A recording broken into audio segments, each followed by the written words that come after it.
आप मान लीजिए किडनी का पेशेंट है, उसका सिर है ये, दिख रहा है, और ये उसका बेड है, बिस्तर है। बेड में हम लोग ऐसे लेटे रहते हैं, इफ यू कैन सी। हम क्या करते हैं, उसके बेड को जिस तरफ सिर है उस तरफ नीचे कर देते हैं, और जिस तरफ पैर है उस तरफ 3 ईंटें लगा देते हैं। तो इस तरह से एंगल में बढ़ जाएगा ना, 10 डिग्री का एंगल, यानी कि पैर ऊपर सिर नीचे।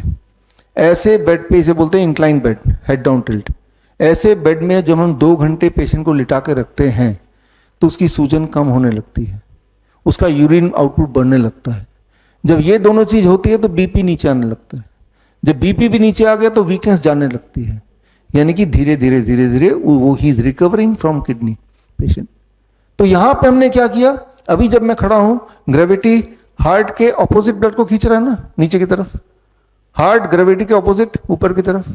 अब ये जो आदमी लेटा हुआ है और पैर ऊपर है, तो ग्रेविटी ब्लड को पैर से हार्ट की तरफ ले जा रहा है। आप समझ रहे हैं, यहां पे gravity is taking the blood away from the heart, but इस कॉन्टेक्स्ट में gravity is taking the blood towards the heart. Towards the heart करते ही किडनी रिवाइव होने लगी, क्योंकि जब वहां से तो किडनी में भी ब्लड इकट्ठा होगा, kidney will function better, swelling कम हो जाएगी, यूरिन आउटपुट बढ़ जाएगा। तो this is called gravity as medicine. ये दवा है आपकी। अब कितने दिन लगेंगे असर देखने में?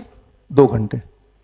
कैसे पता चलेगा असर आया कि नहीं? 2 घंटे बाद अपना देखिए स्वेलिंग कम हुआ कि नहीं, उस दिन का यूरिन आउटपुट मेजर कर लीजिए, कम हुआ कि नहीं, उस दिन का बीपी मेजर कर लीजिए, पहले से कम हुआ कि नहीं। फिर हर दिन कीजिए। 15-20 दिन हो सकता है, जो इनिशियल किडनी फेलियर पेशेंट्स होते हैं 15-20 दिन में दे आर कंप्लीटली, सारे सिम्टम गायब हो गए। अब मत कीजिए, बंद कर दीजिए करना। बड़ी से बड़ी बीमारी का आसान से आसान इलाज घर बैठे ही हो सकता है। अधिक जानकारी के लिए कांटेक्ट करें nearest doctor BRC clinic @home।